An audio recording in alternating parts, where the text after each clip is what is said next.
And good morning, everybody, and welcome to Jay's Latest. I'm your host, Craig Borden, and we're here to talk all things Toronto Blue Jays and rumors and all that other fun stuff as we approach the trade deadline and this playoff push that we're going for. So, anyways, let's talk Blue Jays baseball because we got a fun trade hypothetical that's been floating around, and it's not as expensive as I would think it would be because these guys are their current. It's going to be prospect capital and probably in the next few years prospect capital. This seems like the few guys that would be involved in this would be some of the guys that unfortunately have been recently called up, and I like, but I get it, you got to trade something to get something. So but Mitch Keller and possibly David Bednar are going to be on the block for the Pittsburgh Pirates. And the question would be, what do you have to give up for two good players like that? Because Mitch Keller is a major league starting pitcher. He currently has a 1.9 WAR, would be his best in his career at the rate that he's on right now, and since his All-Star 2023 season, in which he produced a 3 and threw almost 200 innings. But he's already over 119 innings. I know, yes, we're technically a little bit more than halfway with where the All-Star break fell this year. But 119 innings, and he's got a 3.48 ERA on a really rough team for the Pittsburgh Pirates. Yes, they've been playing better lately since the firing of their manager and all that kind of good stuff, but I would assume that the Pirates are looking to find a way to win in the Paul Skeens window. And you would want to get any prospects that could help on offense for somebody like him. So in the midst of that, how do you get some offense? Oh, well, maybe you knock on the Blue Jays for the possible outfield depth that we seem to be amassing between Buffalo and the major league level. Joey Loperfido, Jonathan Clase, Nathan Lukes, all these guys. Nathan Lucas, I don't think is in that trade ballpark because he's been doing too well for the Blue Jays, along with the fact that he is on the older side.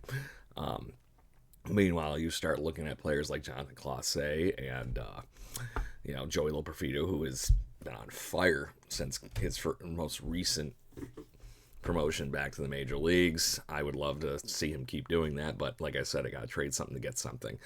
And right now, starting pitching and some bullpen help would greatly assist this team. And the patchwork of our outfield would be able to lose one of those guys and then throw in a few other prospects. It would be really interesting to see. I think that would be very helpful for the Blue Jays to be able to get these players. And like I said, I think it's one thing helps now, and both of those guys would at least get you one more year. Mitch Keller giving you 2. So, for the win there, I think. So, moving right along, we have some updates and whatnot. Ryan Burr is done for the season, party people. I'm sorry to hear that he has a shoulder injury. He is not going to be back until he gets that fixed, and he will easily miss the rest of the season. On the flip side of the coin, Dalton Varsho sounds like he's basically ready to return and could be back imminently is the key wording. He's been on rehab assignments and playing everywhere and looking good. So there's that.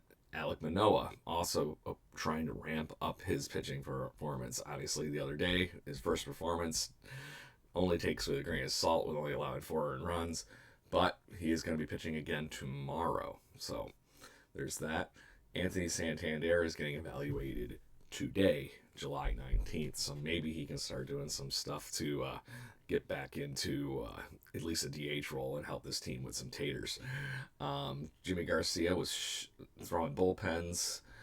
What else was it? There was one more.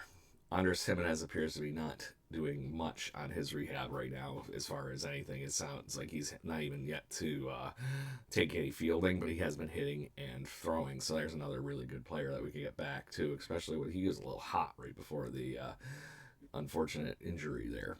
Other news, the Blue Jays signed their young first-round draft pick, 8th overall pick this year, JoJo Parker. It was a $6.2 million bonus, so which is basically a little below slot. So good deal on them getting their guy to sign. He's going to be on the team probably to start the season for next year in Dunedin, Vancouver. But another young talented player they get into the system. So let's talk last night. This was a fun game.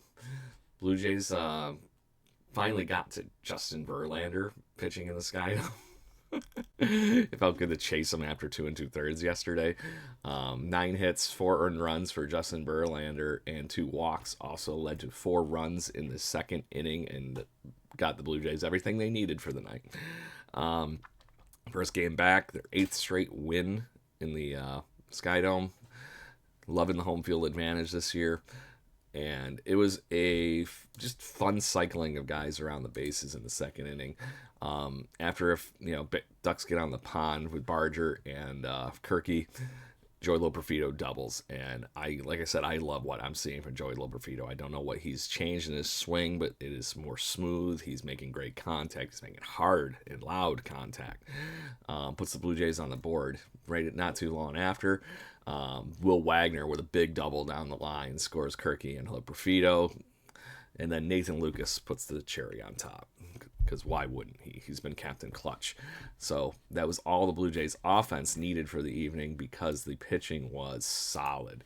The Bass allowed 10 hits, but he did not allow any of those runs to land.